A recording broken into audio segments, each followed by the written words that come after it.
Pendek. Payung terbang. Pucuk dicinta ulam tiba. Ada perasaan aneh menyelimuti pikiran Adijaya terhadap kekasihnya itu. Gadis mungil itu kabur dari rumah karena menolak dijodohkan. Pelariannya cukup jauh sampai menemukan rumahnya di Bukit Gajah Depa. Yang membuat aneh itu, Asmarini banyak tahu segala hal. Dimulai dari tentang racun, nama-nama kerajaan bawahan Tarumanagara. Sekarang, letak sebuah desa juga dia hafal. Sepertinya Dinda tahu semua nama dan jumlah desa di negeri ini. Kelakar Adijaya. Asmarini hanya terkikik dari dalam.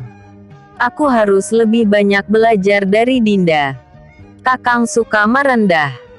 Kebetulan saja aku tahu desa yang akan kita tuju karena sebelumnya aku pernah melewatinya. Ketika pelarian dulu, tiba-tiba kereta berhenti. Suara ringkikan kuda terdengar nyaring. Dua binatang ini sepertinya sangat kaget melihat sesuatu di depannya. Ada apa, Kakang? Ada masalah? Asmarini menyeruak keluar. Terlihat 5 orang lelaki bertampang garang menghadang jalan mereka. Penampilan seperti itu tidak jauh pasti sekomplotan perampok. Sepasang yang mirip ayah dan anak ini baru sadar kalau jalan yang dilewati sekarang berada di kawasan yang sepi. Daerah kesukaan para perampok untuk menangkap mangsanya. Orang tua, teriak salah satu dari kelima penghadang itu menunjuk kepada Adijaya tua. Jika kau ingin hidup lebih lama lagi, tinggalkan kereta kuda dan putrimu itu. Penyamaran Adijaya cukup sempurna. 5 lelaki bertampang garang itu menyangka Adijaya adalah orang tua. Asmarini mencibir. Siapa kau berani mengatur hidup orang lain? Hei, gadis cilik. Aku yang akan menjadi dununganmu sekarang.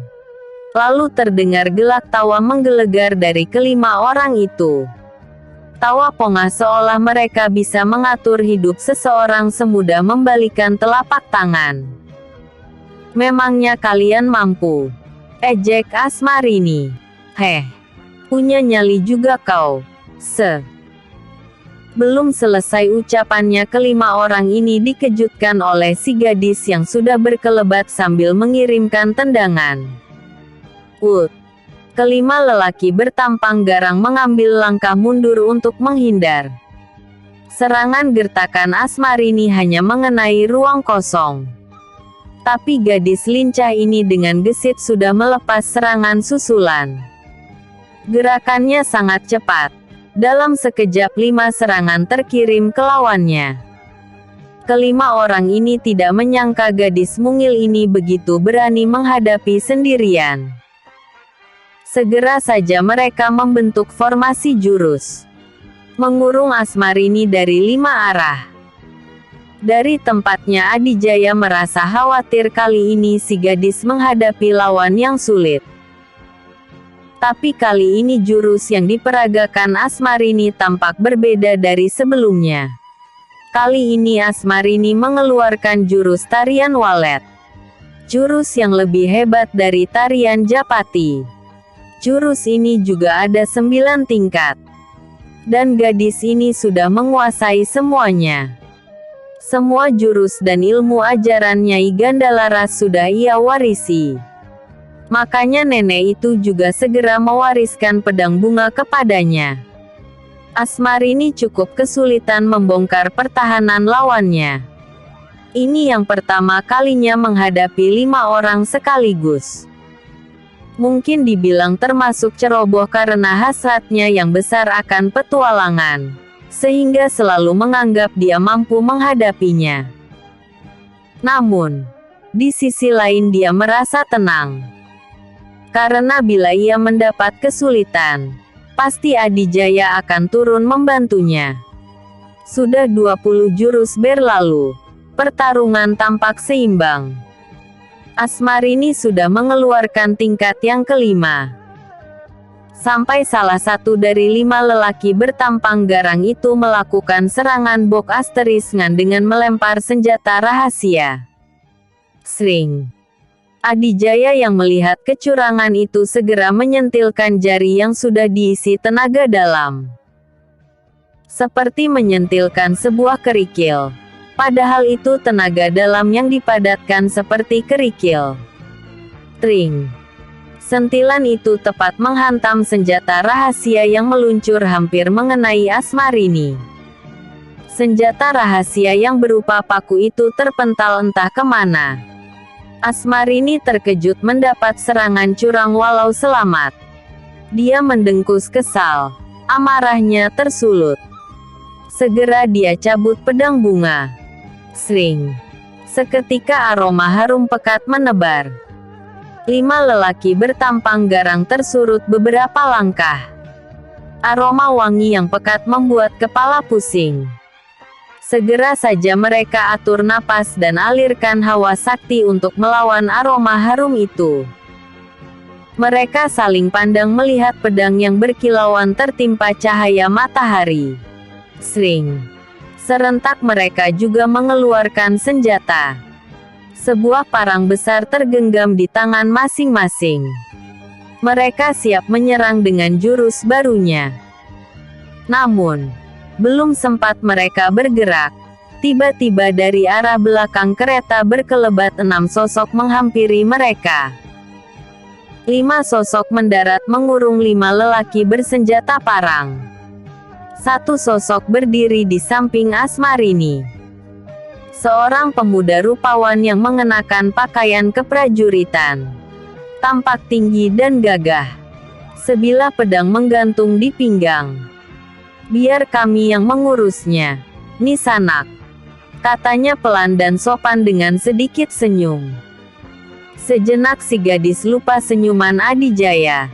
Tapi segera sadar ketika suara benturan senjata terdengar dari arah depan. 5 lelaki bertampang garang berhadapan 1 lawan 1 dengan 5 orang berseragam prajurit. Prajurit dari mana ini? Pikir Asmarini sambil menyarungkan pedangnya. Pertarungan 1 lawan 1 itu tidak memberikan kesempatan kepada 5 lelaki bersenjata parang untuk menggunakan jurus berkelompok seperti sebelumnya saat mengeroyok Asmarini. Sementara Adijaya merasakan hatinya berdebar-debar melihat gadisnya didekati lelaki lain. Asmarini terkejut mendengar suara berdeham. Dia menengok ke arah Adijaya. Mendadak perasaannya jadi tidak enak. Segera saja dia berdiri agak menjauh dari pemuda di sampingnya. Kembali ke pertarungan. Masih tampak seimbang. Masing-masing mengeluarkan jurus mematikan. 5 orang berseragam prajurit menggunakan senjata pedang. Suara beradunya senjata yang begitu nyaring memekakkan telinga bagi orang biasa. Tapi bagi yang memiliki tenaga dalam semua itu tidak berpengaruh. Adijaya beringsut turun lalu mendekati Asmarini. Mereka saling bertatapan sejenak sebelum kembali menyaksikan pertarungan yang cukup sengit. Pertarungan sudah berubah sekarang. 5 lelaki bertampang garang tampak terdesak, walaupun belum ada satupun yang terluka. Sekuat tenaga mereka bertahan agar terhindar dari serangan yang mematikan. Dalam sudut pandang Adijaya, pertarungan ini tampak ada yang ganjil. Namun, dia tidak akan bertindak apapun. Dia akan mengikuti apa yang akan terjadi selanjutnya. Semoga Asmarini juga menyadari keganjilan ini. Buk, bruk, gedebuk. 5 lelaki bersenjata parang tersungkur dan tak bisa berkutik lagi karena pedang lawan sudah menodong di wajah masing-masing. Ikat mereka. Perintah pemuda yang berdiri di dekat Asmarini. Terima kasih atas bantuan Kisanak, ucap Adijaya. Sudah menjadi kewajiban kami. Para perampok itu harus dibasmi. Kalau boleh tahu, Kisanak ini siapa? Tanya Asmarini. Adijaya mengikut pelan si gadis. Asmarini hanya meliriknya sejenak.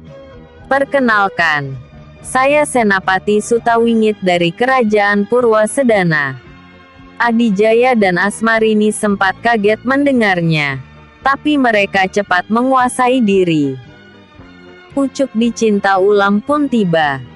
Yang dicari-cari kini datang sendiri. Kelima perampok itu sudah diikat kuat. Yang satu menyambung ke yang lain sehingga tidak akan mudah melarikan diri. Kalau boleh tahu Kisanak berdua ini hendak kemana? Tanya Sutawingit. Kami hendak pulang ke Wanagiri. Jawab Adijaya mendahului Asmarini yang hendak menjawab. Si gadis terdiam. Bagaimana kalau saya mengundang Anda berdua sebagai tamu di kediaman Gusti Pati? Ajak Senapati Sutawingit. Gusti Pati? Tanya Adijaya. Oh, iya. Gusti Pati Mundingwirya. Adijaya tua tampak berpikir sejenak. Sementara Asmarini diam saja, mengikuti apa yang direncanakan kekasihnya. Baiklah. Sebagai tanda terima kasih kami, tidak ada ruginya. Adijaya menyetujui ajakan itu. Memang itu tujuannya. Episode sebelumnya. Menjalankan rencana. Episode berikutnya. Kediaman Pati. Pendekar payung terbang. Kediaman Pati. 5 lelaki bertampang garang digiring di belakang kereta. Dijaga oleh 5 prajurit.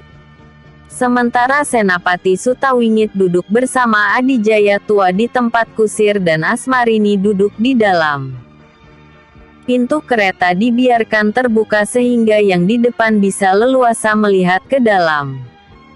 Asmarini memperkenal dirinya dengan nama asli. Hanya sedikit yang tahu bahwa dirinya putri seorang bangsawan di Wanagiri. Jadi dia tidak khawatir jati dirinya akan dikenali orang-orang kerajaan Purwasedana ini. Kerajaan yang seperti dugaan Adijaya sebelumnya. Kerajaan yang baru dan sedang merintis. Sedangkan Adijaya memperkenalkan diri dengan nama Ki Bandawa. Mengaku sebagai ayahnya Asmarini. Sepanjang perjalanan Sutawingit menceritakan tentang kerajaan Purwasedana yang ternyata benar sesuai dugaan Adijaya. Wilayah kerajaan ini masih berada dalam lingkup Tarumanagara. Namun, rencananya adalah kerajaan merdeka yang berdiri sendiri. Bukan bawahan Tarumanagara. Apakah hendak menyaingi Tarumanagara dengan cara bertahap? Menurut Sutawingit, bila sudah saatnya menyatakan beri diri, maka wilayah yang menjadi bagian kekuasaan kerajaan Purwasedana adalah desa-desa yang berada di perbatasan antara 3 kerajaan, yaitu Indraprasta, Wanagiri dan Manukrawa. Tentu saja ini jelas mencaplok wilayah kekuasaan kerajaan lain. Dan pasti nantinya akan timbul ketegangan. Makanya sekarang Purwasedana sedang mempersiapkan segalanya untuk menghadapi kemungkinan yang tak bisa dihindarkan itu. Hanya saja sejauh pembicaraan itu, Sutawingit tak sekalipun menyebutkan siapa nama rajanya.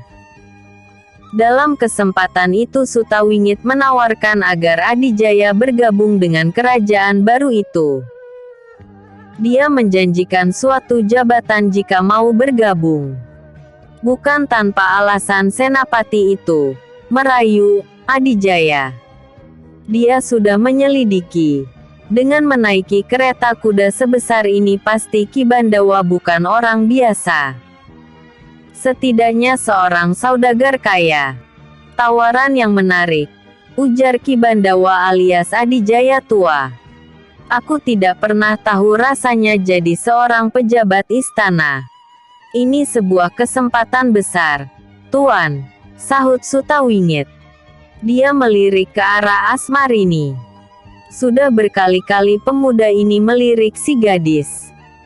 Entah kenapa Asmarini malah membalas dengan senyuman manjanya. Ini membuat hati Adijaya semakin panas. Beruntung wajah merahnya tidak diketahui karena tertutup penyamaran.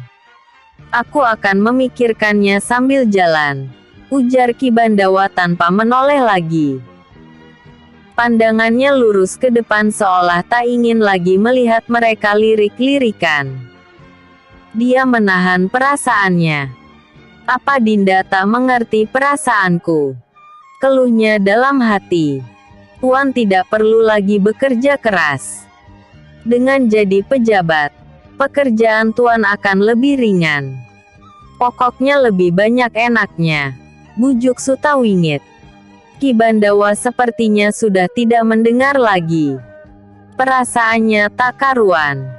Apa ini yang dinamakan cemburu? Rasa takut kehilangan itu benar-benar nyata. Apa rasa cintanya terhadap Asmarini sudah begitu dalam? Kediaman Patih Mundingwirya ternyata seperti istana kecil. Sangat luas. Terdiri dari beberapa bangunan. Antara bangunan satu dan yang lainnya dipisahkan oleh halaman dan taman yang luas juga. Keseluruhan kediaman ini dilingkup oleh kutub benteng yang tinggi. Hanya ada satu pintu masuknya yaitu gerbang di depan. Bagian paling belakang adalah lapangan besar. Sepertinya untuk latihan perang. Jika kediaman Patih saja seperti ini, bagaimana dengan istana kerajaan? Dan di mana tempatnya? Ki Bandawa bersama Asmarini dibawa ke sebuah bangunan tanpa dinding dan sekat. Hanya berupa atap dan tiang-tiang penyangga. Lantainya terbuat dari papan yang sudah dihaluskan. Di sana ternyata sudah ada banyak orang berkumpul duduk bersila menghadap ke halaman yang agak luas. Ki Bandawa dan Asmarini duduk bergabung dengan mereka. Sementara Sutawingit memilih duduk terpisah bersama beberapa orang yang juga berada di barisan tertentu. Sepertinya mereka orang-orang yang sudah mempunyai jabatan. Beberapa saat kemudian dari bangunan yang paling besar, yang mirip sebuah rumah besar, keluar seorang lelaki setengah baya berpakaian mewah diapit oleh dua pengawal. Lelaki ini berdiri di halaman menghadap ke arah orang-orang yang sudah menantinya beberapa lama. Beberapa orang di barisan terpisah berdiri lalu sama-sama menjura. "Sembah kami, Gusti Patih," ucap mereka bersamaan. Melihat hal itu, orang-orang lainnya termasuk Ki Bandawa dan Asmarini ikut berdiri dan menjura juga. "Duduklah," perintah Patih Mundingwirya. Semuanya duduk kembali. Sang Patih masih berdiri untuk memberikan arahan. "Sebelumnya saya haturkan beribu-ribu terima kasih atas kesediaan Kisanak dan Nisanak semua memenuhi undangan saya. Seperti yang kalian ketahui semuanya, bahwa kerajaan Purwasedana masih dalam tahap perintisan. Kami membutuhkan sumbangsi saudara sekalian, baik itu berupa harta, pemikiran dan juga tenaga. Tentu saja sumbangsi itu tidak saudara-saudara berikan secara cuma-cuma. Kami akan memberikan tanda jasa sebagai imbalannya, yaitu beberapa kedudukan jabatan yang akan diisi oleh Kisanak semua." Patih Mundingwirya berhenti sejenak. Dia memperhatikan sikap hadirin atas penjelasannya tadi. Di antara mereka belum ada yang mengajukan pertanyaan. Maka sang Patih melanjutkan. Adapun ketentuan yang diterapkan dan menjadi aturan ada sedikit perbedaan antara para saudagar dan para pendekar. Ki Bandawa dan Asmarini berada di barisan yang disebutkan sang Patih. Saudagar dan pendekar yang sedang mencari jabatan. Patih Mundingwirya kemudian menjelaskan bahwa ketentuan untuk para saudagar harus memberikan hartanya dengan jumlah yang telah ditentukan, maka akan langsung mendapatkan tanda jasa. Sedangkan untuk para pendekar, mereka langsung diterima dan diberi kedudukan. Hanya saja untuk mengundi kedudukan siapa yang paling tinggi, mereka akan diadu kepandaiannya. Yang berdiri terakhir di sini. Sang patih menunjuk ke bawah. Maksudnya halaman tempatnya berdiri. Akan menjadi pengawal pribadi raja. Yang hadir tampak angguk-angguk. Termasuk Ki Bandawa sambil memperhatikan Sutawingit yang dari tadi selalu melirik ke arah Asmarini. Sebelumnya saya perkenalkan mereka yang sudah bergabung lebih dulu, kata Patih Mundingwirya kemudian. Senapati Utama Sutawingit, yang disebut berdiri dan menjura, Menteri Muda Chandra Kusuma. Mata Ki Bandawa dan Asmarini segera melihat ke arah orang yang disebut, lalu manggut-manggut dan saling pandang. Selanjutnya, Mangkubumi Ki Astapala. Ki Astapala tampak seumuran dengan sang patih, hanya tubuhnya tinggi kurus. Sepertinya dia dari kalangan saudagar. Dan terakhir, Menteri Jero Ki Danapati. Setelah memperkenalkan mereka, Patih Mundingwirya meminta agar saudagar memisahkan barisan dari para pendekar. Baru bisa dihitung setelah dipisah. Kelompok saudagar hanya 5 orang termasuk Ki Bandawa dan putrinya yang dihitung 1. Sedangkan golongan pendekar ada 7 orang. Nah, pelaksanaan adu tanding antar pendekar akan digelar besok. Jadi untuk para pendekar silakan istirahat dulu. Untuk jalannya acara saya serahkan kepada Senapati Sutawingit. Senapati Sutawingit berdiri lalu mengajak para pendekar menuju tempat istirahatnya masing-masing. Dan untuk para saudagar, Menteri Jero yang akan melayani. Setelah bicara sang patih balik badan kembali masuk ke rumah kediamannya. Mantri Jero Ki Danapati menghampiri lalu mengajak para saudagar menuju tempat istirahat masing-masing. Episode sebelumnya, Pucuk Dicinta Ulam tiba. Episode berikutnya, penyusup. Pendekar payung terbang. Penyusup. Hari baru saja gelap. Semua tamu sudah disediakan tempat masing-masing. Termasuk Ki Bandawa alias Adijaya Tua bersama Asmarini. Mereka baru saja menghabiskan santapan yang dikirim oleh pelayan. Ini seperti di istana. Asmarini teringat sewaktu masih tinggal di kawasan istana. Mungkin sebenarnya inilah istananya, duga Ki Bandawa. Dia langsung mengenakan pakaian penyamaran kembali setelah membersihkan badan. Entahlah, kita lihat nanti. Dinda, tahukah kau, sebenarnya Sutawingit itu bukan menyelamatkan kita. Maksud Kakang bagaimana? Dia tahu Dinda mampu mengatasi 5 perampok itu. Maka dia segera turun tangan seolah-olah menolong. Asmarini memegang dagunya mencerna penjelasan yang diutarakan Adijaya. Bola matanya berputar. Jadi maksud Kakang mereka cuma sandiwara. Adijaya mengangguk tegas lalu meneguk air putih dalam gelas bambu. Dalam pikiran Asmarini menduga, sebelumnya mereka telah diawasi oleh Sutawingit. Dengan mengendarai kereta yang besar, maka pasti Sutawingit menyangka mereka orang kaya. Kemudian menyusun sandiwara perampokan. Tujuannya jelas untuk menarik Adijaya atau Ki Bandawa untuk bergabung dengan kerajaan baru. Dan sebentar lagi, Sutawingit akan mengunjungi Dinda. Aku, buat apa? Lihat saja. Benar saja baru saja selesai berkata, Terdengar pintu ruangan ada yang mengetuk. Asmarini melihat perubahan raut muka Adijaya walau tertutup penyamaran. Bisa dilihat jelas dari sorot matanya. Temuilah. Adijaya memalingkan muka. Sejenak gadis ini ragu. Dia tahu kekasihnya ini cemburu.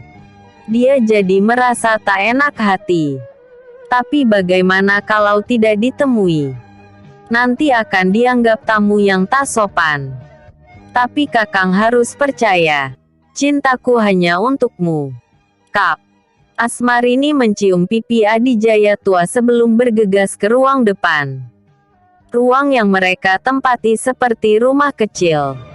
Ada ruang tamu, 2 kamar tidur dan kamar mandi. Walaupun kecil tapi terkesan mewah.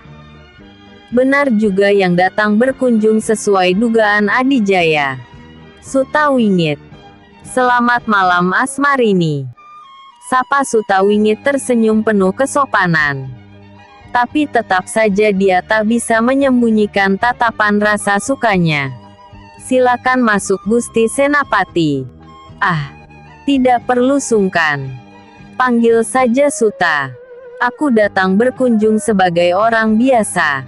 Baiklah, Suta. Silakan. Mereka duduk bersila di ruang depan. Sutawingit tidak sungkan-sungkan karena dia sudah lama di kediaman ini. Sementara Asmarini diliputi perasaan tak enak. Di sebelah dalam sana, pasti Adijaya sedang menahan cemburu. Oh, ya. Mana ayahmu? Asmarini agak kaget karena sedang melamun. Beliau sudah istirahat. Perjalanan tadi siang melelahkan katanya. Oh, tidak apa-apa. Oh, ya. Ada maksud apa kau mengunjungiku? Hanya ingin mengobrol saja. Tatapan Sutawingit bukan tatapan biasa. Jelas pemuda ini memendam rasa suka terhadap Asmarini. Dengan sengaja mengunjungi ke tempat si gadis saja itu sudah membuktikan perasaannya. Sifat orang ini sepertinya tergesa-gesa ingin segera meraih sesuatu yang dia impikan. Apa ada hal penting? Tanya Asmarini. Menurutku, iya. Tapi entah menurutmu. Apa itu? Kenapa kau tidak ikut di barisan para pendekar? Padahal kepandaian silatmu lumayan. Maksudmu aku bergabung dengan kerajaan ini lewat jalur adu ketangkasan antar pendekar? Begitulah. Karena kalah atau menang tetap akan menduduki sebuah jabatan. Asmarini pura-pura berpikir. Tapi lama-lama kepikiran juga. Kalau dia berhasil menjadi yang terhebat di antara semua pendekar, maka dia akan menjadi pengawal pribadi raja. Bukankah tujuan utamanya menemukan siapa dalang di balik kerajaan Purwasedana ini? Dengan kata lain, siapa yang menjadi rajanya? Bagaimanapun juga, berdirinya kerajaan ini telah merongrong kerajaan-kerajaan yang telah ada sebelumnya. Tanpa dukungan dari penguasa pusat di Tarumanagara, sama saja dengan pemberontakan. Akan aku pikirkan lagi tawaran ini, ujar Asmarini. Aku menunggu keputusanmu. Karena dengan begitu aku senang ada gadis sepertimu yang jadi teman seperjuangan denganku. Terlalu yakin ini orang. Batin Asmarini. Sebenarnya Sutawingit ingin berlama-lama dengan Asmarini. Namun, setelah hampir sepeminuman teh dia tak menemukan bahan pembicaraan lagi. Hanya menatap dan tersenyum. Ini membuat si gadis jadi kikuk. Akhirnya pemuda ini menyerah lalu pamit undur diri. Kemudian Asmarini langsung menghambur ke dalam. Memeluk kekasihnya. Maafkan aku, Kakang. Lirihnya. Meluapkan perasaannya. Sudahlah. Aku tidak apa-apa. Adijaya balas memeluk gadis itu. Inilah indahnya cinta. Ada rasa cemburu pertanda kasih sayang. Takut kehilangan satu sama lainnya. Kediaman yang mirip istana ini sudah ada banyak prajurit yang bertugas menjadi penjaga. Selain di gerbang utama, mereka ditempatkan di setiap sudut benteng bagian dalam. Namun, sepertinya penjagaan mereka kurang waspada. Di salah satu atap bangunan sesosok bayangan hitam yang hampir tak kelihatan karena diselimuti gelapnya malam, sedang mengendap-endap. Bayangan hitam ini bergerak tanpa bersuara, menandakan ilmu meringankan tubuhnya lumayan tinggi. Dia sedang memeriksa, lebih tepatnya mencari seseorang. Dari atas atap itu dia mengintip satu persatu ruangan yang ditempati para tamu. Ketika melihat ke ruangan yang ditempati Asmarini, sosok ini tampak terkejut. Sepertinya dia pernah melihat ayah dan anak itu. Tapi pikirannya segera dienyahkan karena bukan mereka yang dicari. Lalu dia mencari lagi sampai akhirnya menemukan orang yang diincar. Segera saja dia mendobrak atap dan langsung terjun ke bawah. Brak, tep. Orang yang di dalam terkejut melihat siapa yang datang tiba-tiba. Dari atas lagi. Kau. Lelaki muda ini menunjuk dengan gemetar. Wajahnya menunjukkan rasa tak percaya dengan apa yang dilihat. Seolah-olah sedang melihat hantu. Ya, ini aku. Kau heran aku bisa sampai berdiri di sini. Si penyusup yang ternyata seorang gadis menghunuskan pedang. Wajahnya cantik tapi dingin menyeramkan penuh amarah dan dendam. Mau apa? Kau? Pemuda itu tak bisa menyembunyikan ketakutannya. Dia benar-benar tak menduga kalau gadis di hadapannya ternyata masih hidup. Gadis yang sedang berkobar dendamnya itu adalah Sekar Kusuma dan lelaki yang gemetar ketakutan tiada taraf itu kakak kandung si gadis sendiri, Chandra Kusuma. Rupanya pemuda yang telah meracuni keluarganya itu tidak memiliki kepandaian silat apapun. Dulu ketika bangkit dari kubur juga dengan susah payah. Yang sangat tidak disangkanya, ternyata adiknya itu memiliki kepandaian silat. Karena dilihat dari sikapnya yang memegang pedang, itu merupakan sebuah kuda-kuda. Anak durhaka, pantas ke neraka. Sekar Kusuma mengayunkan pedangnya tanpa berkedip. Tanpa berpikir tentang hubungan saudara lagi. Yang ada dalam benaknya sekarang adalah dendam yang harus dibalas. Sret. Sret. Beberapa sabetan menggores kulit Chandra Kusuma yang terawat halus. Dia tergolong anak manja. Tidak mau mengerjakan yang berat-berat. Segala sesuatunya dilayani oleh pembantu. Itu sewaktu dia masih tinggal di rumahnya. Sekarang dia bercita-cita menjadi menteri. Dan sudah kesampaian. Tapi belum lama menjabat. Adiknya yang dianggap mati bersama orang tuanya, kini tiba-tiba datang menuntut balas. Chandra Kusuma menjerit menahan perih setiap sayatan pedang. Tak mampu melawan. Ampun. Tolong. Ampuni aku. Jangan. Crash. Ah. Suara jeritan kematian terdengar hingga keluar. Episode sebelumnya. Kediaman Pati. Episode berikutnya. Perubahan ketentuan. Pendekar payung terbang. Perubahan ketentuan. Tangan Sekar Kusuma yang menggenggam pedang tampak bergetar. Sepasang matanya menatap tajam ke arah kakaknya yang tewas dengan leher hampir putus. Hatinya berguncang. Napasnya ngos-ngosan seperti habis berlari. Antara percaya dan tidak, dia bisa melakukannya dengan mudah. Membunuh kakaknya sendiri. Ada rasa puas tapi ngeri juga. Sekarang dia ingin segera meninggalkan tempat itu. Tapi tiba-tiba saja kesiur angin menghembus kuat dari arah belakang. Dengan sigap si gadis membalik badan sambil menebas. Terang. Dua pedang beradu. Sekar Kusuma sempat tersurut, tapi langsung menerjang ke depan. Sekali gerak 5 tusukan mengancam lawannya.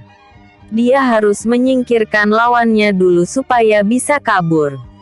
Tetapi yang dilawan gadis itu bukan sembarang orang. Semua serangannya berhasil dihindari. Gerakannya tampak lebih gesit dan kuat. Hawa membunuhnya juga terasa memancar pekat. Jelas lawan Sekar Kusuma adalah Sutawingit, senapati terpilih kerajaan baru itu. Pertarungan sudah terjadi di halaman. Namun, Sutawingit juga dibuat kagum dengan jurus pedang si gadis. Pedangnya panjang, tapi bilahnya kecil dan kelihatannya sangat ringan. Cocok dengan kelenturan tubuh si gadis saat bergerak meliuk memperagakan jurusnya. Semua orang yang ada di kediaman sudah berhambur keluar karena mendengar suara ribut-ribut. Ki Bandawa dan Asmarini sudah berdiri di depan pintu. Walaupun gelap, tapi mereka sudah tahu kalau gadis yang menghadapi Sutawingit adalah Sekar Kusuma.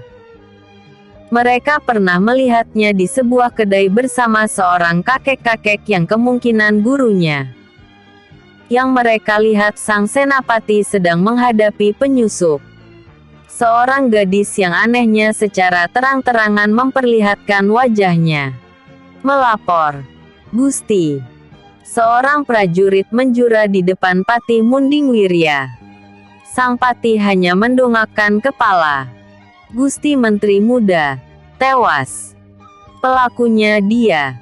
Tunjuk sang patih ke arah Sekar Kusuma. "Betul, Gusti. Urus mayatnya." "Sendika, Gusti." Si prajurit bergegas pergi mengumpulkan temannya. Ki Bandawa dan Asmarini melihat jasad Chandra Kusuma yang bersimbah darah digotong beberapa prajurit. "Apa Chandra Kusuma tidak melawan?" tanya Asmarini pelan. Raut mukanya menunjukkan rasa heran. Mungkin tidak sempat, karena kaget adiknya masih hidup. Atau mungkin tidak punya ilmu bela diri. Kembali ke pertarungan. Sekar Kusuma tampak gigih membela dirinya dari serangan-serangan Senapati Sutawingit. Setelah bertukar jurus beberapa kali, dia tahu kepandaian Senapati lebih unggul.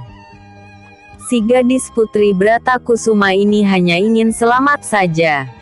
Tugasnya sudah selesai. Membunuh Chandra Kusuma. Membalas dendam orang tuanya. Lain lagi bagi Sutawingit. Gadis itu adalah penyusup yang telah membunuh pejabat kerajaan. Jadi harus diringkus. Tidak ingin nama baik dirinya sebagai senapati terkesan buruk. Lebih-lebih lagi nama baik kerajaan Purwasedana yang ibaratnya bagai telur yang baru menetas. Tenaga Sekar Kusuma sudah mulai berkurang. Gerakannya tak selincah semula. Walaupun lawan belum bisa mencederainya, tapi dia sudah terdesak. Terang.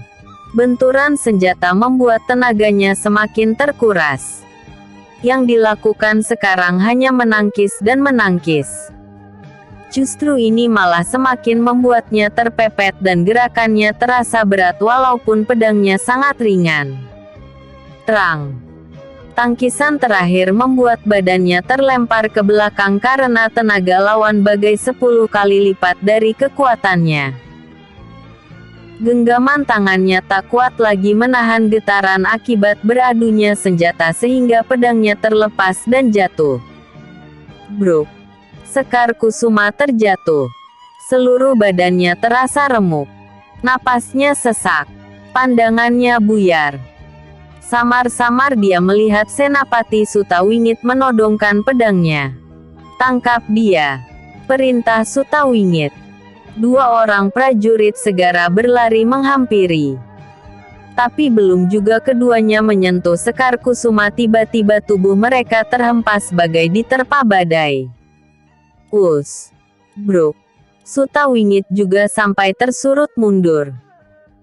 Pada saat itu satu bayangan berkelebat cepat memondong tubuh Sekar Kusuma, melompat ke atap lalu berkelebat lenyap. "Cari dan kejar!" teriak Suta Wingit. Belasan prajurit segera melakukan perintah. Kemudian Patih Mundingwirya meminta semua tamu dan pejabat yang ada berkumpul di ruang penghadapan di kediamannya. "Saya mohon maaf atas kejadian ini," ucap sang patih. Purwasedana baru menetas tapi sudah mendapat terpaan yang tak pernah diduga sebelumnya. "Itu wajar, Gusti," sahut salah seorang saudagar. "Tapi saya kira, sepertinya itu hanya persoalan pribadi antara menteri muda dan gadis penyusup itu," ujar salah seorang pendekar. "Mungkin memang seperti itu," sahut sang patih. "Namun, tetap saja kejadiannya di tempat ini. Mau tak mau, nama kerajaan juga ikut terseret." Yang lain tampak angguk-angguk kepala kecuali Ki Bandawa dan Asmarini. Kata-kata Patih barusan menyiratkan bahwa tempat ini bukan hanya sekedar kediaman pribadi. Bisa jadi inilah istana kerajaan Purwasedana. Hanya saja disamarkan sebagai kediaman pribadi. Tujuannya agar tidak ada pihak yang curiga. Bukankah kerajaan ini belum menyatakan berdiri secara resmi? Untuk itu, aku memutuskan mengubah ketentuan untuk para pendekar. Barang siapa yang mampu menangkap penyusup beserta orang yang membawa lari itu, dia yang akan menjadi pengawal pribadi raja. Semuanya terdiam. Terpikirkan dalam kepala masing-masing. Sosok yang membawa kabur Sekar Kusuma gerakannya sangat cepat dan tenaga dalamnya juga besar. Pasti bukan orang sembarangan. Jadi jelas saja ini urusannya para pendekar. Makanya sang patih langsung mengubah ketentuan untuk mendapatkan kedudukan. "Silakan untuk para pendekar. Sayembara ini bisa dimulai dari sekarang," pungkas sang patih. Di tempat Adijaya dan Asmarini setelah mereka kembali dari kediaman patih. "Kakang tidak ikut sayembara." Ki Bandawa menarik wajah dengan kening mengkerut. Asmarini tersenyum menggoda. "Buat apa? Tentu saja biar mendapatkan kedudukan sebagai pengawal raja. Itu tujuan utama kita, kan? Mengetahui siapa yang menjadi raja. Atau jangan-jangan Mundingwirya sendiri rajanya. Untuk sementara dia mengaku patih dulu. Aku yakin ada orang lain di balik Mundingwirya. Mereka ini hanya wayang. Pasti ada dalang." "Setuju dengan pendapat Kakang. Kenapa tidak Dinda saja?" balik tanya Adijaya. Asmarini tidak segera menjawab. Dia menatap penuh makna. Katanya, "Memangnya Kakang tidak ingin bertemu Sekar Kusuma?" Adijaya terperanjat. Sementara Asmarini terus senyum menggoda. Ki Bandawa alias Adijaya menghembuskan napas panjang sambil mengelus-elus jenggot palsunya. "Dinda, Dinda. Cintaku ini hanya untuk Dinda seorang." Asmarini tertawa kecil lalu menghambur ke dalam pelukan Adijaya tua. "Kalau sudah ngantuk, Dinda tidur saja. Kakang mau kemana?" rengek Asmarini manja. Adijaya dekatkan wajahnya, berusaha menyelami bola mata si gadis yang hitam. Asmarini menahan napas. Ternyata lelaki itu hanya mencium keningnya. "Aku mau berlatih seperti biasa. Aku ingin memanfaatkan setiap waktu yang ada." Si gadis membalas ciumannya. "Baiklah. Semoga berhasil." Asmarini lalu naik ke tempat tidur. Adijaya memilih tempat di ruang depan. Sebelumnya mereka mematikan Damar. Kemudian Adijaya duduk bersila. Pemuda ini sudah menghafal isi kitab tentang tenaga dalam peninggalan ayahnya. Di siang hari selagi ada kesempatan dia membaca isi kitab itu. Kini dia akan mencobanya. Lalu mulai semedi. Memusatkan pikiran. Memejamkan mata dan menarik napas dengan teratur. Episode sebelumnya. Penyusup. Episode berikutnya. Sang Raja. Payung terbang. Sang Raja.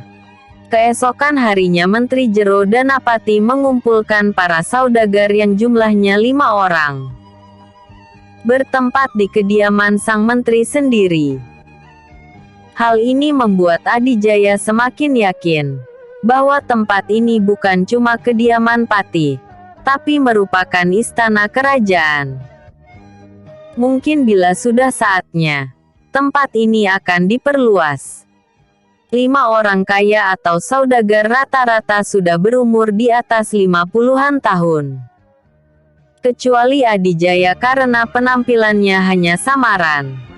Asmarini tidak diikutkan bersamanya. Sebelum kita mulai pembahasan ini, ada baiknya kita saling mengenal terlebih dahulu. Agar tidak merasa sungkan lagi, ujar Kidanapati diakhiri dengan tertawa. Baiklah, izinkan saya yang pertama mengenalkan diri. Nama saya Kusmana dari Kawung Girang. Saya Jayana dari Gandawesi. Saya Waruga dari Lebak Haur. Upasara dari Girilaya. Dan saya Bandawa dari Gajah Depa. Menteri Jero tertawa gembira. Terima kasih, terima kasih. Beberapa pelayan datang menyuguhkan hidangan berupa makanan, buah-buahan dan minuman. Saya tidak akan berbasa-basi lagi, lanjut sang menteri. Saya akan menjelaskan persyaratan yang harus dipenuhi untuk bergabung di kerajaan Purwasedana. Kidanapati memandang satu persatu tamunya. Sementara para saudagar itu hanya menunggu dia melanjutkan bicara. Persyaratannya tidak berat, hanya menyerahkan emas entah itu berupa kepingan, batangan atau perhiasan. Yang penting beratnya 100 kati. Para saudagar tampak saling pandang. Namun, dari semuanya tidak ada satupun wajah yang menunjukkan keberatan. Termasuk Adijaya atau Ki Bandawa yang selalu tampak tenang. Artinya, bagi mereka persyaratan itu memang tidak memberatkan. Atau, lanjut menteri lagi. Bisa juga dengan perak. Hanya beratnya menyesuaikan dengan nilai emas. Jadi lebih banyak lagi. Saya sanggup, ujar saudagar yang bernama Waruga. Lalu ditimpali oleh yang lainnya sama-sama menyatakan sanggup. Tiba-tiba ada seorang prajurit melapor. Dia membisikkan sesuatu di telinga sang menteri Jero. Setelah selesai, si prajurit keluar lagi. Wajah Kidanapati alias Menteri Jero tampak lebih sumringah lagi setelah mendengar laporan prajurit tadi. Sungguh beruntung bagi kita yang hadir di sini. Hari ini, sebentar lagi raja kita akan tiba di sini. Terdengar gumaman para saudagar. Mereka menunjukkan wajah antusias. Tentu saja semuanya, apalagi Adijaya ingin melihat sang raja yang akan jadi junjungan mereka. Bahkan sang menteri pun sebenarnya belum pernah berjumpa dengan raja. Yang pernah bertemu raja hanya satu orang, yaitu Patih Mundingwirya. Beberapa saat kemudian, semua yang ada di tempat itu sudah bersiap menyambut kedatangan raja, kecuali para pendekar karena sedang mengikuti sayembara. Mengejar dan menangkap penyusup semalam. Mereka berbaris di halaman depan kediaman Patih. Dari pintu gerbang sampai ke tempat itu jaraknya lumayan panjang. Kira-kira sampai 40 tombak. Semuanya seperti menahan napas saat terlihat sebuah kereta kuda besar memasuki pintu gerbang. Di saat ingin segera melihat sosok sang raja, waktu terasa berjalan lambat. Ki Bandawa dan Asmarini juga tak bisa melawan rasa berdebar menunggu kedatangan raja. Padahal sebelumnya Adijaya pernah berhadapan dengan Prabu Satyaguna di Cupunagara. Bahkan pernah menghadap Maharaja Wisnuwarman di Tarumanagara. Tapi kenapa seperti baru pertama kali saja? Begitu juga Asmarini yang pernah tinggal di lingkungan istana tentunya pernah bertemu dengan raja. Apakah karena ini raja baru, yang dari semua yang ada kecuali Patih, belum pernah melihat atau bertemu raja? Kereta kuda berhenti di depan mereka. Lalu dari dalam turun dua orang.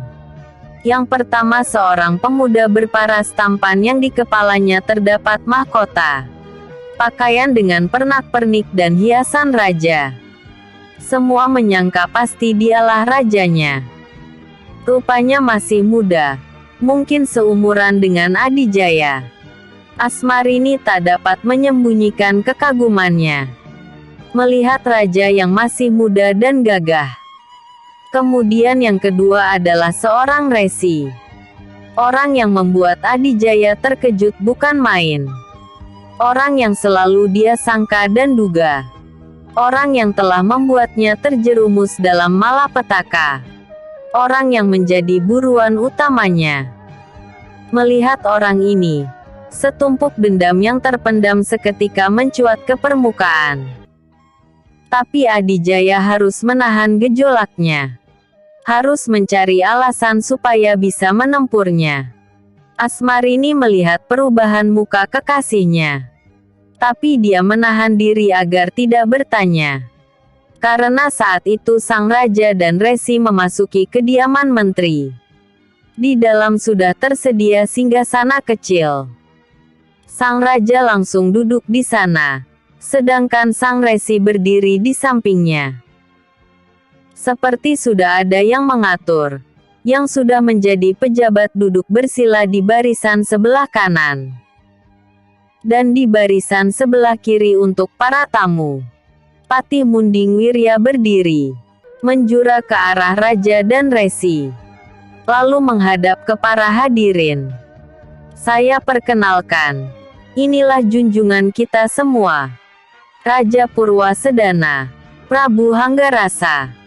Semua yang ada tampak menyembah takjim. Terima kasih, ucap sang raja. Walau masih muda, suaranya cukup berwibawa. Paman Patih silakan duduk. Sang Patih menjura sebelum duduk kembali. Terima kasih untuk tuan-tuan sekalian, yang telah sudi dengan ketulusan hati bergabung dengan Purwasedana. Kita akan bersama-sama membangun kerajaan ini menuju kegemilangan dan kemakmuran. Sang raja mengitarkan pandangan. Ingin mengenal wajah-wajah para abdinya. Tatapannya berhenti agak lama saat memandang Asmarini. Raja yang masih muda. Melihat seorang gadis cantik. Tentu saja ada rasa tertarik. Dalam pada ini Sutawingit tampak gelisah. Prabu Hanggarasa melanjutkan. Aku, selain dibantu oleh kalian semua, juga akan dibimbing oleh sang penasihat yang juga adalah ayahku. Sang rasa menunjuk kepada sang resi. Menunjuk dengan telapak tangan terbuka. Resi Ganggasara. Sebut sang raja. Mendengar nama ini Asmarini terkejut. Tapi segera memperbaiki sikap agar tidak kentara. Gadis ini melirik Adijaya. Wajah Ki Bandawa tampak dingin mengkelam. Acara perkenalan kemudian dilanjutkan dengan pesta dan makan-makan. Sejumlah penari telah didatangkan untuk menghibur. Meskipun pejabat kerajaan baru beberapa orang, pesta tetap diadakan semeriah mungkin. Malam hari ketika pesta sudah usai. Di tempatnya Adijaya dan Asmarini. Si gadis yang penasaran sejak tadi siang langsung meluapkannya kepada sang kekasih. Ganggasara itu resi yang selama ini Kakang cari. Sejak kapan dia jadi resi? Adijaya malah menerawang. Karena seingatnya dia dulunya seorang menteri yang berkhianat. Aku ingat Kakang pernah bilang, Ganggasara tidak perlu dicari. Dia akan muncul sendiri. Biasanya menjadi dalang di sebuah kejadian. Ternyata benar. Tadinya aku menduga dialah yang menjadi raja. Makanya Kakang menyamar. Iya. Dan rupanya dia menjadikan anaknya sebagai boneka. Tetap saja dia dalangnya. Iya, kan? Adijaya mengangguk sambil menghempas napas pelan. Sekarang sudah nyata semua. Ganggasara masih berambisi ingin jadi penguasa. Tinggal bagaimana caranya supaya aku bisa menempur dirinya. Tiba-tiba terdengar suara pintu diketuk. Sepasang pemuda ini saling pandang. Dengan isyarat mata, Adijaya menyuruh kekasihnya untuk membukakan pintu. Sementara dia merapikan penyamarannya. Siapa? Tanya Asmarini dari dalam. Pelan. Saya. Jayana. Episode sebelumnya. Perubahan ketentuan. Episode berikutnya. Serangan dadakan.